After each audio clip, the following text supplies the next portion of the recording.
Buenas tardes, compañeras y compañeros.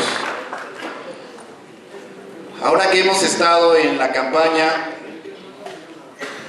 podemos ubicar cuáles son los problemas de nuestro movimiento en cuanto a la comprensión del mismo.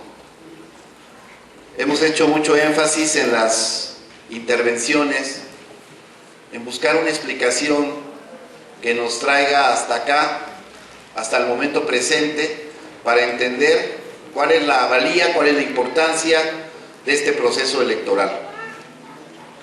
Para muchos compañeros, el relato de la resistencia se quedó varado en acontecimientos del pasado.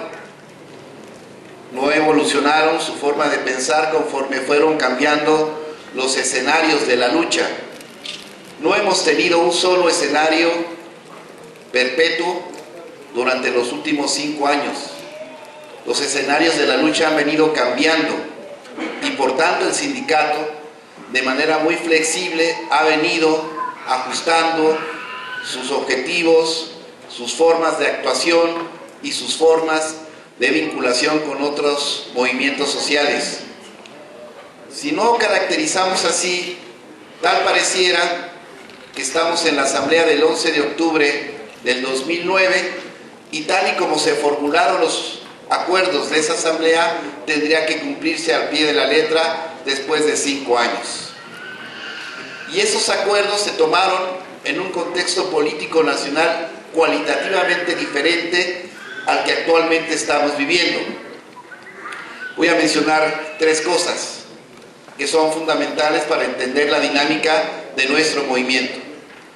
Primero, cuando nosotros tomamos los acuerdos después del golpe fascista de Felipe Calderón, teníamos una ley federal del trabajo cualitativamente diferente a la que se aprobó en el 2013.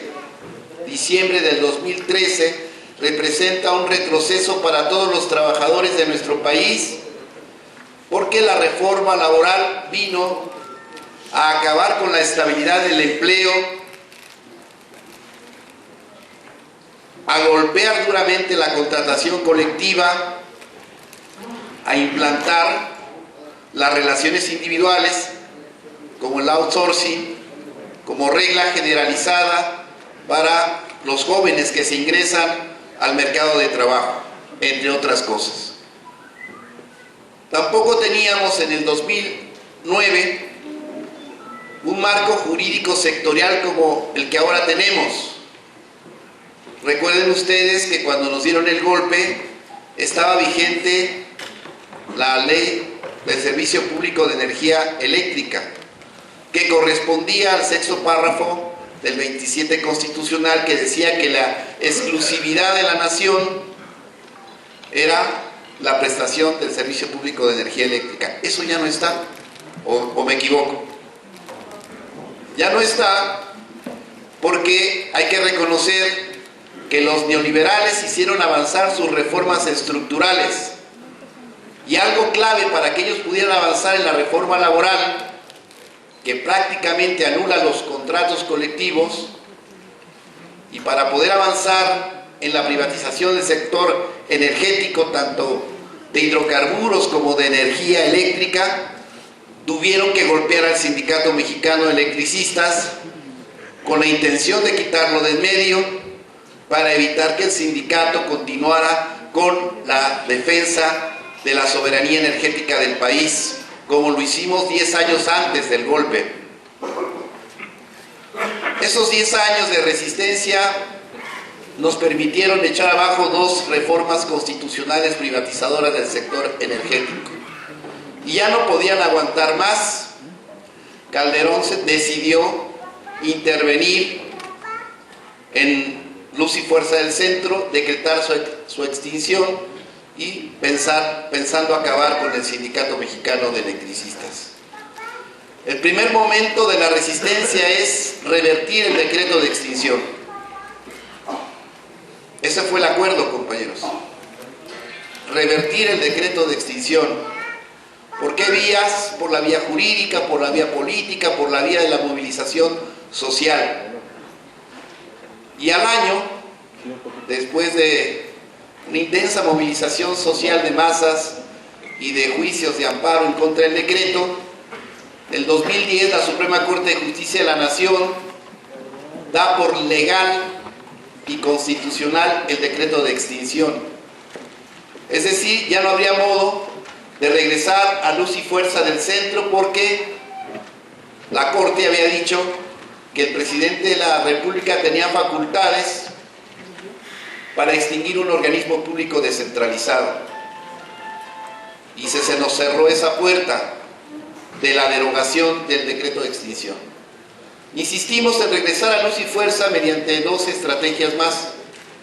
Una que fue la de promover una controversia constitucional desde el Poder Legislativo.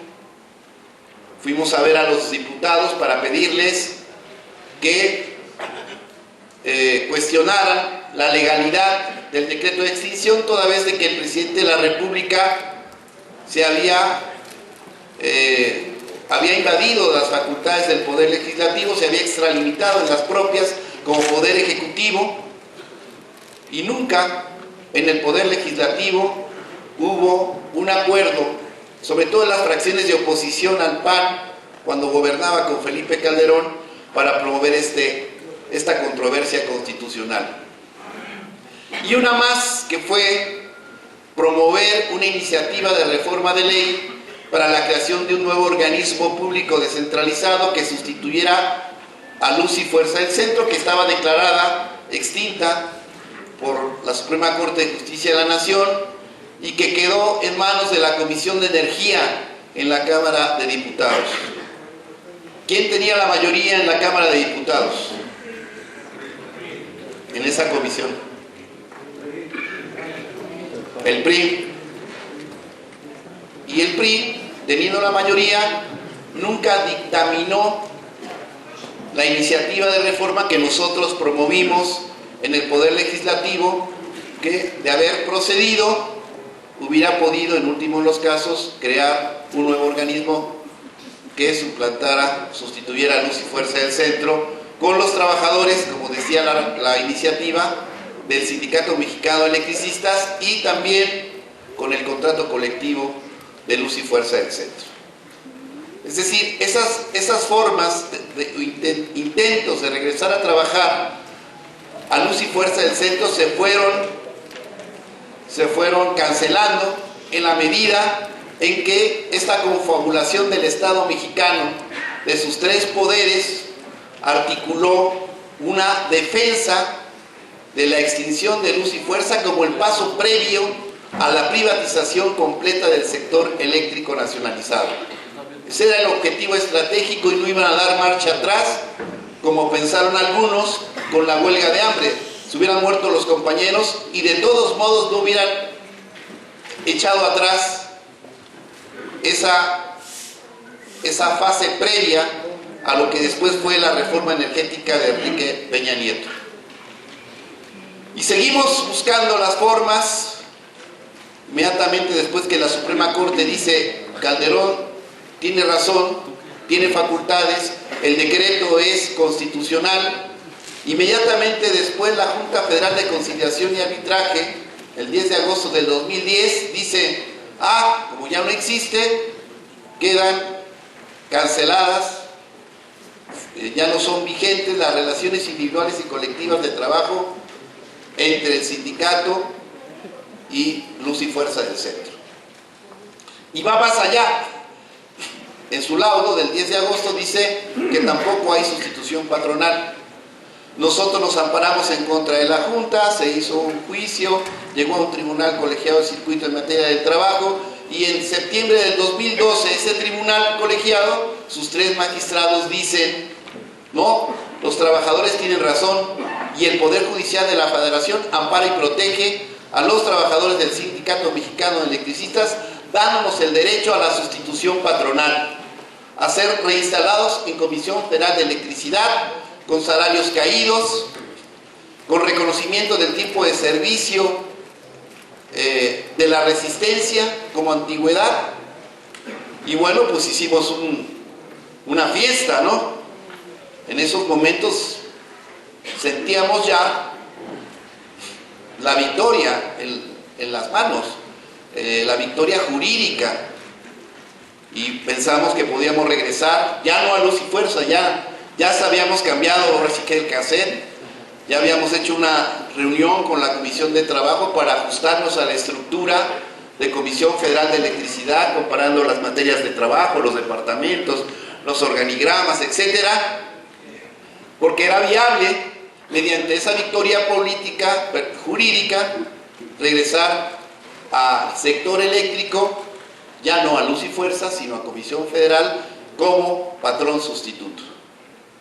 Y eso era una victoria jurídica para todos nosotros. ¿Qué pasó unos meses después? El presidente saliente, Felipe Calderón, y el presidente entrante, Enrique Peña Nieto, a través del SAE, promovieron un recurso de revisión de la sentencia del tribunal que nos dio la victoria jurídica en la Corte de Justicia de la Nación. Y todos sabemos lo que pasó el 30 de enero del 2013, cuando la Suprema Corte de Justicia de la Nación revoca la sentencia del tribunal, ¿no? Y nos deja en la indefensión jurídica en el país. Ya no había otra instancia a quien acudir.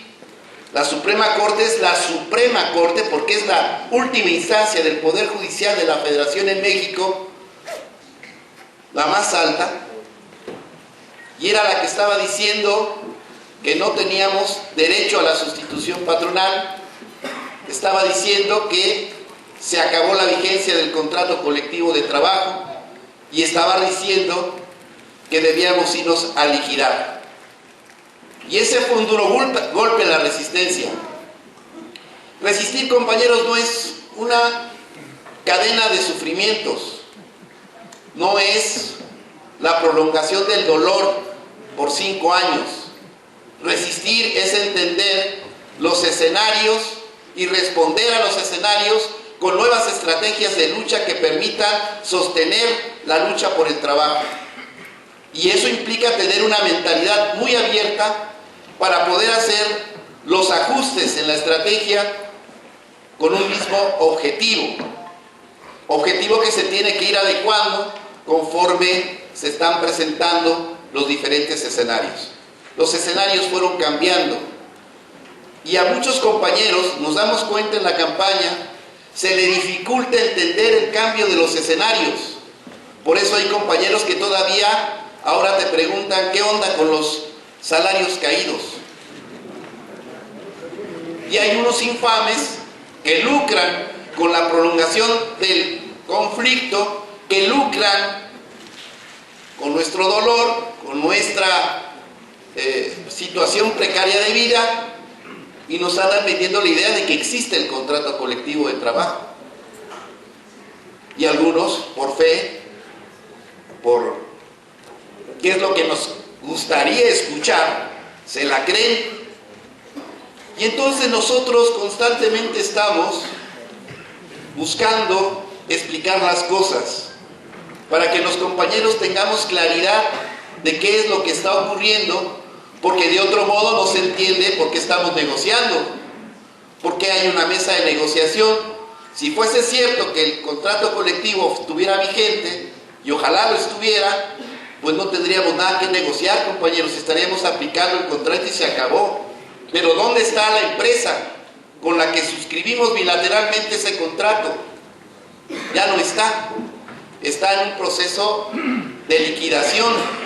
Y si alguien me dice, sí, es que sí existe el luz y fuerza, pues claro, existe como una figura jurídica para completar su proceso de extinción.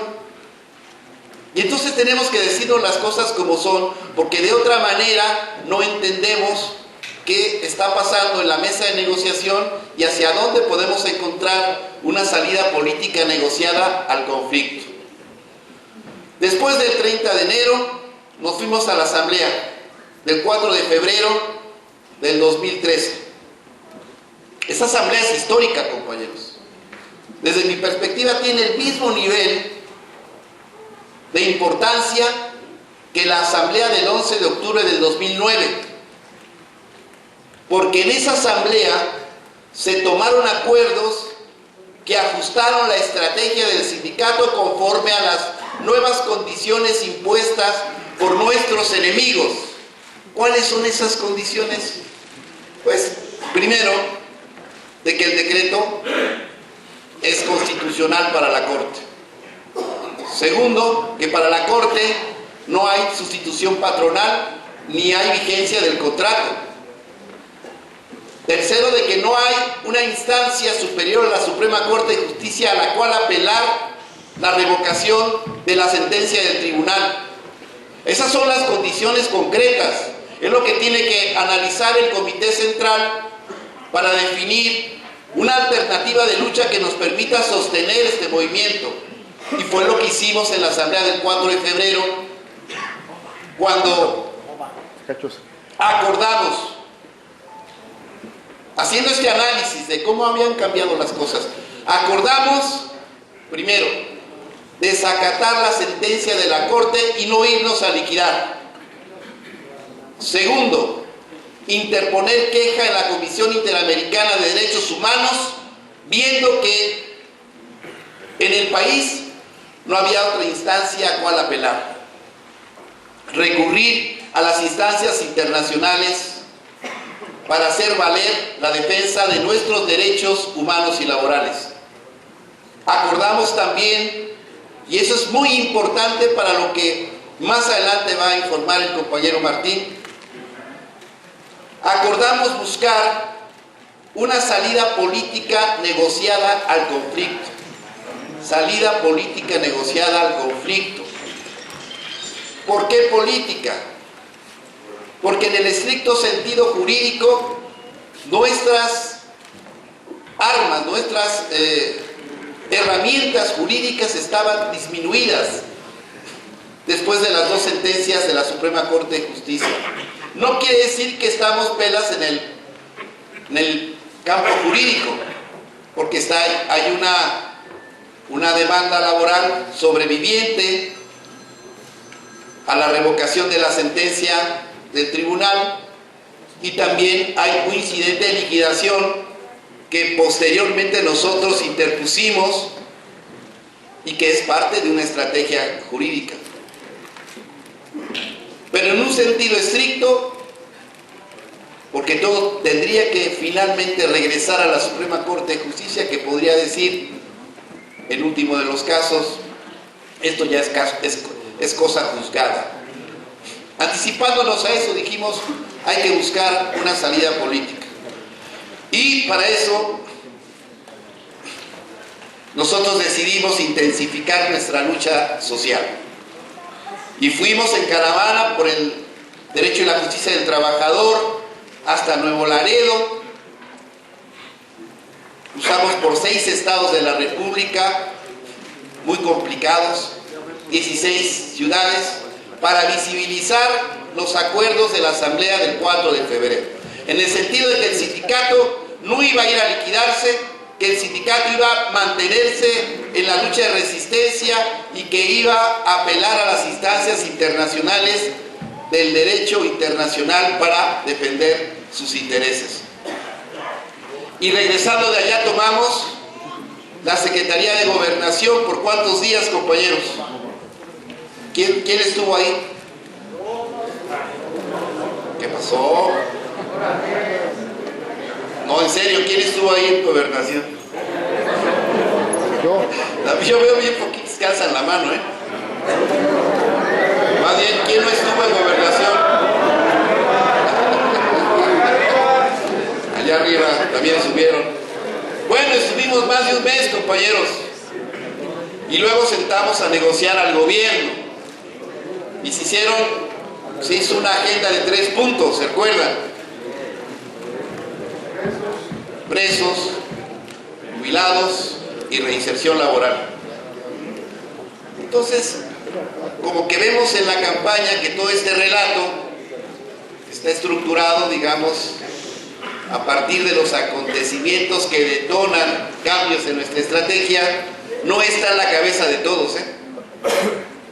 No está en la cabeza de todos. No sé si aquí haya todavía quien piense que es posible regresar a luz y fuerza en este momento. nosotros lo hemos dicho que no queramos. Hemos dicho que esta solución que estamos trabajando en la mesa de negociación es transitoria, es parcial, recuperamos algo de lo perdido, pero lo más importante es que nos coloca en la disposición de poder seguir luchando, compañeros. Porque ese es el sentido profundo de la estrategia de la negociación. Si nosotros no negociamos, vamos a ir agotando nuestra fuerza, nuestra energía, nuestras posibilidades, y a final de cuentas no vamos a alcanzar el objetivo. Por eso es importante también trazarse metas parciales, temporales, que nos coloquen en la disponibilidad y disposición de seguir luchando. Y eso es importante que nosotros lo consideremos. Y si nosotros llegamos a entender bien todo el proceso, entendemos entonces qué tan importante es este proceso electoral, porque hacia allá voy, ¿no? Si fuese cualquier otro proceso electoral que no está inscrito en la recta final de un proceso de negociación, pues a lo mejor no tendría importancia. Pero el problema es que este proceso electoral está colocado precisamente en la recta final de un proceso de negociación que avanza. Aquí, en la resistencia, quienes lucran con la prolongación del conflicto, responsabilizando a la dirección: oye, ¿por qué te tardas tanto, no? Si eso está re fácil, es como enchilarse un taquito, una gordita, ¿no? Y hacer algo así, un agua de limón, está re fácil. Yo ya hubiera hecho esto y lo otro, y salen los estrategas, ¿no? Hay otros que dicen: no, mejor que no se arregle, porque si se arregla, se van a perjudicar los jubilados. Y yo creo que sí saben. Hay otros que dicen: pues es que pues ya se acabó todo, ya no hay nada más que hacer. Tiran el arpa, la guitarra, el violín, se quedan mudos y ya no quieren seguir peleando, porque no tienen claridad de lo que está ocurriendo, compañeros. Y estas reuniones son para darnos claridad y convencimiento de por dónde tenemos que continuar. Y una próxima batalla a dar es en las urnas, compañeros. Es en las urnas. Estamos viendo cómo el país está convulsionándose. A unos días del proceso político electoral federal, el país está convulsionando. Estamos viendo cómo se está recrudeciendo la represión en contra del movimiento social, en contra de la protesta. Estamos viendo ese divorcio inmenso entre lo que dicen los partidos políticos y lo que demandan los movimientos sociales. Fuimos a la caravana y hay dos Méxicos: el de los movimientos sociales que están defendiendo su territorio, el agua, el trabajo, la vida, y los partidos políticos que están queriendo ver cómo se acomodan en el poder, en los cargos públicos, para ejercer el poder y beneficiarse ellos. Se abre una brecha muy grande y se va a hacer más visible el día 8 de junio. El día 8 de junio se van a hacer los análisis del proceso electoral y van a ver que las cuentas no le van a salir muy bien al régimen, porque además hay estados de la República en donde prácticamente el boicot está siendo real: Oaxaca, Michoacán, Guerrero. Entonces, en ese escenario estamos, compañeros. No es algo que uno tenga en mente y diga se hace así. Simplemente el tema de cómo se modificó el marco jurídico sectorial. Chong salió a decir, sí, en unas cuantas horas arreglamos lo del SME, pero en la cartera traían la reforma energética. ¿Y cuánto tardaron en modificar el marco jurídico sectorial? Todo el año 2013-14, modificando. ¿Cómo podíamos negociar una salida política si el propio marco jurídico era inestable? Nos iban a resolver con la vieja ley del Servicio Público de Energía Eléctrica, se iba a dar una solución en el marco de lo que hicieron avanzar como privatización, que a final de cuentas eso es lo que ocurre ahora. Estamos en un marco jurídico en donde la solución negociada tiene viabilidad, tanto política como jurídica. Y entonces hay que aprovechar ese momento, compañeros, para poder dar este paso hacia el fortalecimiento de nuestra lucha de resistencia, sin arrear banderas, pensando que hacia futuro tenemos que recuperarlo todo. Por eso es que esto es transitorio y es parcial, pero es indispensable para poder tener esta disponibilidad a la lucha. Si nosotros entendemos estos escenarios, entonces démosle el valor, la importancia a este proceso electoral. Este proceso electoral va a definir el grado de cohesión, unidad y de liderazgo de nuestra organización. En esta recta final de la negociación puede ser en dos sentidos. Si la votación es baja, ¿qué mensaje le estamos dando a nuestros enemigos, a nuestros interlocutores en la mesa de negociación? De debilidad. ¿Y qué nos conviene más, compañeros? ¿La debilidad o la fortaleza? Pues escojamos por la fortaleza. Pero entonces la fortaleza, ¿cómo se construye la fortaleza? Esa es una buena pregunta. La unidad, la participación, ir a las urnas, sufragar muchos votos, algunos dirían un chingo de votos. Es lo que tenemos que hacer. Pero para poder tener una votación alta, pues los que estamos aquí convencidos, pues somos insuficientes, compañeros. Lamentablemente somos una minoría. Y entonces, ¿cómo esta minoría bien organizada, bien convencida, puede hacer crecer su influencia en la organización? Recuperando nuestros vínculos.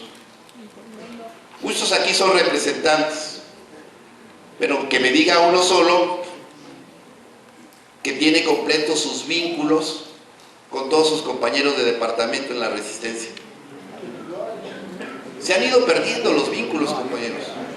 Se han venido rompiendo de manera natural por la inercia de la sobrevivencia de muchos compañeros que ya no fluyen hacia acá porque están en lo primario, en la sobrevivencia de ellos y de sus familias. Hay muchos compañeros que, bueno, ni siquiera están en el país. Entonces, aquí nos deberíamos ir con la idea de recuperar nuestros vínculos, para hacer este llamado, para platicar y convencer a nuestros compañeros de que es importante esta elección. Se pueden recuperar los vínculos con una agenda telefónica, porque todos tenemos nuestros teléfonos, así puedes llamar. Ya no me contesta, dice uno. Pues mejor no le hablo, ¿no? Uno tiene que tener el atrevimiento de insistir, compañeros. Pues aquí estamos insistiendo todos los días que nos reunimos aquí, estamos insistiendo. Estamos explicando, estamos diciendo qué tenemos que hacer. Y entonces los representantes tienen que recuperar los vínculos con sus representados y hacer un esfuerzo por convocarlos, hacer un esfuerzo por reunirlos, hacer un esfuerzo por movilizarlos en este proceso electoral. Y ese debe ser, y yo propongo un acuerdo aquí a la mesa, para que saquemos ese acuerdo, que todos los compañeros representantes, propietarios, suplentes, principales, suplentes, principales recuperen sus vínculos y que hagan la talacha de hablar con sus agremiados, invitarlos, donde se pueda convocarlos a reuniones, donde se pueda convocarlos a asambleas para interiorizar esto, y nosotros podemos ir a explicar una vez más todo el proceso. El chiste es de que la gente se cohesione, que los demás compañeros que no tienen un cargo de representación sindical recuperemos vínculos, porque todos tenemos familiares, ¿verdad? En la resistencia, que un hermano, que un tío, que un primo, todos tenemos amistades en la resistencia, que un compañero de trabajo, que un vecino, que un compañero de la escuela en resistencia, y que todos hagamos una gran labor de convencimiento y convocatoria para que estas elecciones próximas realmente sirvan como palanca de fuerza para poder concluir esta negociación. En lo que sigue, Martín les va a explicar a dónde estamos. Y vamos muy bien, compañeros. Pero no esperemos que la victoria caiga del cielo. No esperemos que otros hagan lo que yo tengo que hacer. Cada uno de nosotros, como militantes del grupo, tiene que hacer ese compromiso con la lucha, con el movimiento y con la planilla de nuestro grupo. Si todos hacemos cada uno lo que tenemos que hacer, créanme que vamos a tener una gran votación. Es la percepción que yo tengo después de que terminamos los mítines. Después de que uno entra y sale de los locales, entras de una forma y sales de otra, porque se siente que el discurso del secretario, la información que estamos dando, está convenciendo de la necesidad a todos los asistentes a nuestros mítines de que es necesario unificarnos, de que es necesario venir a votar y de que la victoria está muy cerca, pero que va a estar más cerca en la medida en que mandemos este mensaje de unidad y de fortaleza para nuestra organización. Es la percepción que nosotros tenemos cada vez que abandonamos un local después de haber hecho este ejercicio democrático, de discusión, de debate con nuestros compañeros. Eso se nota. Contagiémonos de eso, compañeros. La verdad, nos han tratado muy bien. No quiero excluir a ningún sitio, porque en todos lados hemos encontrado estas preocupaciones de incomprensión, esta falta de información, esta falta de análisis de cómo evolucionan los escenarios. Pero en todas partes hemos encontrado también, después de las intervenciones de la planilla y de la explicación del compañero Martín, de que la gente se va convencida de que sí es posible alcanzar el objetivo parcial y transitorio en forma inmediata, y de la importancia que tiene en este proceso ir a votar el 16 al 26 de junio de este mismo año. Yo los convoco, compañeros y compañeras, a que hagamos todos ese esfuerzo. Todos estamos haciendo un esfuerzo, pero hagámoslo con mucha claridad, con mucha organización y también con mucho convencimiento y convicción. Muchas gracias, compañeros.